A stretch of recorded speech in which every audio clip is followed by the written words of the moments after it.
ठीक है ना। आज उसी को थोड़ा सा रिकैप कर देते हैं। हम लोग क्या प्रिज्म देखे थे, सम प्रिज्म के बारे में पढ़ रहे थे, सम प्रिज्म के बारे में। ऐसा प्रिज्म जो सम हो, सम कहने का मतलब जिसका शीर्ष और आधार दोनों क्या हो, सेम हो। जैसे हम ट्रायंगल को ले लिए हैं, यहाँ पर त्रिभुज ले लिए, ठीक है ना, त्रिभुज ले लिए, ऊपर का त्रिभुज और नीचे का त्रिभुज क्या होगा, आपस में बराबर होगा। जैसे शीर्ष है तो आधार में भी वही त्रिभुज है, अलग त्रिभुज नहीं है। तो कोई जरूरी नहीं कि त्रिभुज ही होगा, वो वर्ग भी तो हो सकता है, आयत भी तो हो सकता है। ऐसे ना जाने कितने सम प्रिज्म बनेंगे। हम इसका फॉर्मूला आप लोग को लिखवा चुके थे, तो आज लंबा सा हिंदी से हम नहीं लिखवाएंगे।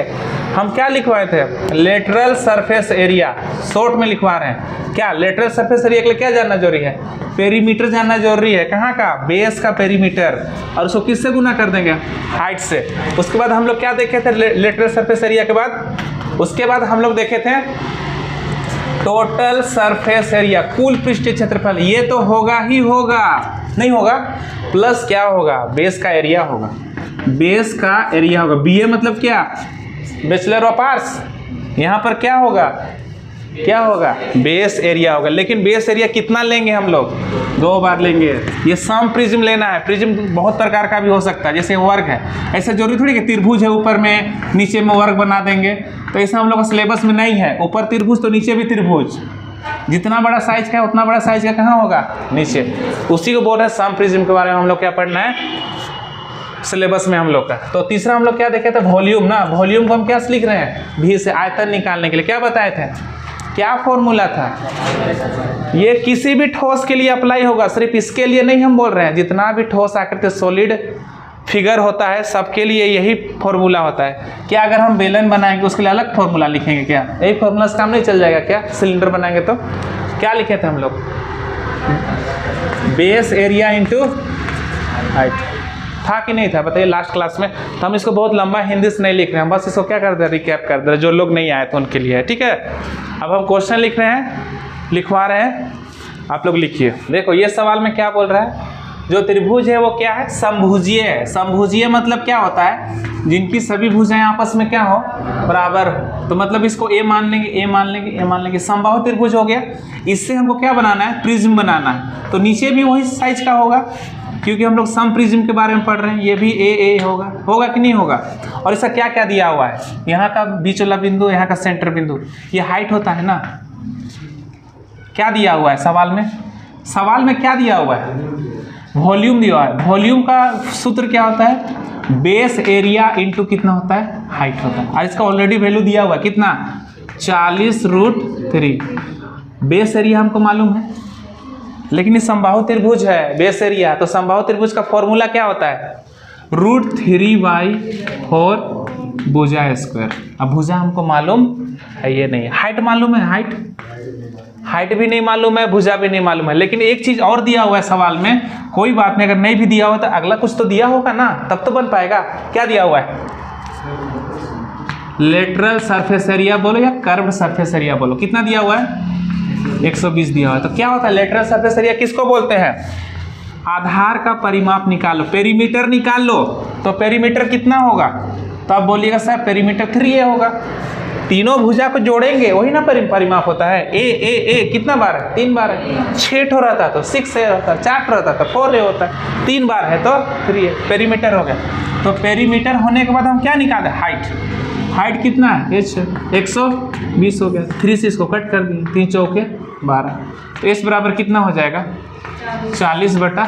यही h का वैल्यू को हम कहाँ रख देंगे, यहाँ पर रखेंगे कि नहीं रखेंगे। तो हमको ये h का वैल्यू कहाँ से निकल गया, लेटरल सरफेस एरिया से हम इसको क्या कर लिए, निकाल लिए। निकाले कि नहीं निकाले, तो √3 और √3 क्या होगा, कटेगा। यहाँ पूरा a कट जाएगा, और यहाँ 2 ठो में से कितना कटेगा, 1 ठो कटेगा। और 4 दहिए 40, यहाँ से 1 0, यहाँ से भी 1 0।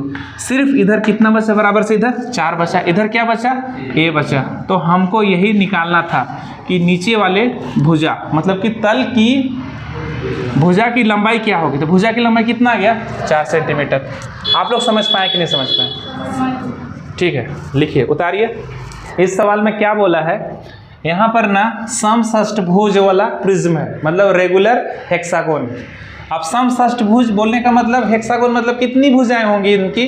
6 भुजाएं होंगी। तो कैसे बनाएंगे दोस्त? 1 2 3 4 5 6।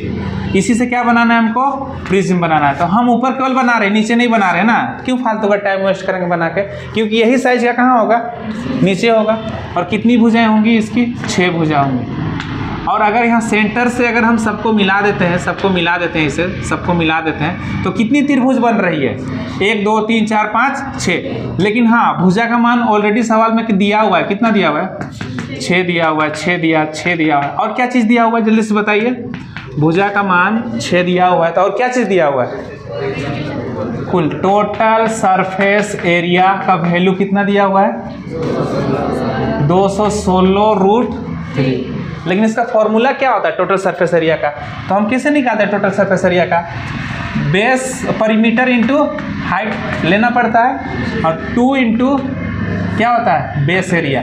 लेकिन बेस एरिया जब निकालेंगे हम, तो ध्यान दीजिएगा बस थोड़ा सा, यहाँ पर बेस एरिया निकालेंगे, बेस एरिया। तो पेरीमीटर कैसे निकालेंगे इसका? 6 भुजा है तो 6 भुजा को जोड़ दो। 6 6 6 6 6 कितना हो जाएगा? 6 6। तो जोड़े या फिर आपस में गुना कर दें, बात बराबर। और हाइट हमको पता नहीं है, यही तो हमको क्या करना है? फाइंड करना है प्रिज्म की लंबाई कितनी है। रुक जाइए, बाद में उतारिएगा, ठीक है ना? 6 गुना 6 2 गुना। अगर हम देखेंगे तो पूरा हेक्सागोन का डायरेक्ट फॉर्मूला हम लोग को नहीं पता है, लेकिन हमको इतना पता है कि सब किस आकार के इन लोग? समबाहु त्रिभुज हैं। समबाहु त्रिभुज हैं। समबाहु त्रिभुज इंग्लिश में क्या कहा जाता है? Equilateral triangle. इक्विलेटरल ट्रायंगल है तो कितना ठो ऐसा 1 2 3 4 5 6। नीचे में भी है तो 6 से गुना करेंगे। 2 से तो इसलिए गुना कर रहे हैं क्योंकि नीचे में भी है और ऊपर में भी। 6 से इसलिए गुना कर रहे हैं क्योंकि कितना त्रिभुज है? 6 त्रिभुज है। और समबाहु त्रिभुज का फॉर्मूला क्या होता है? √3/4 a²। तो लेकिन एक जगह हम डायरेक्ट हम क्या रख देंगे यहाँ पर? 6, क्योंकि कितनी भुजाएं? ये भी 6 6 हो जाएगा, सब 6 6 6 6 हो जाता है, ठीक है ना? बराबर कितना है? 216√3 हो जाता है। देखना ध्यान से, जो कटेगा उसको काटेंगे, जो नहीं कटेगा छोड़ देंगे। क्या क्या कट रहा है? यहीं से कटे, ये नहीं कटेगा, यहाँ प्लस है ना, हम इसको इससे नहीं काट सकते हैं। अभी यहाँ मल्टीप्लाई का साइन रहता तो ना काट सकते थे। तो 6 6 कितना हो जाएगा? 36। क्या बच गया यहाँ पर? 2 दूनी 2 तिया 6। यहाँ 3 आए, यहाँ पर 6 6 कितना हो जाएगा? 36। 36 6 कितना होगा? 108। और क्या है साथ में? √3। इधर कितना है? 216√3। इसको उठा के इधर ले जाएंगे तो माइनस हो जाएगा। माइनस होगा तो डायरेक्ट देख के बताइए कितना होगा? 216 का डबल ना है ये, तो आधा हो जाएगा। मतलब कि 216 में से 108 घटाएंगे तो कितना आ जाएगा? 108 ही ना बचेगा जी। और 36 का टेबल कितना बार बोलेंगे तो 108 आएगा। ऐसे भी देख लो, 3 से गुना करेंगे तब 8 आता है लास्ट में। 3 से 18 3 3 9, मतलब 3 से कट जा रहा है पूरा। कितना से कट जा रहा है? 3 से। तो इसका जो लंबाई आया प्रिज्म का लंबाई वो कितना आ गया? 3√3 सेंटीमीटर। और यही क्या है? आंसर। ज़्यादा कुछ है नहीं था, बस फॉर्मूला आपको अच्छे से जानना पड़ेगा। और रेगुलर हेक्सागोन का डायरेक्ट फॉर्मूला हम लोग को नहीं मालूम है, लेकिन इसको हम क्या बना लिए? समबाहु त्रिभुज। समबाहु त्रिभुज का फॉर्मूला रखें, वहाँ से घटाएं, फिर आए, फिर काट दिए, तो आंसर आ गया ना? ठीक है।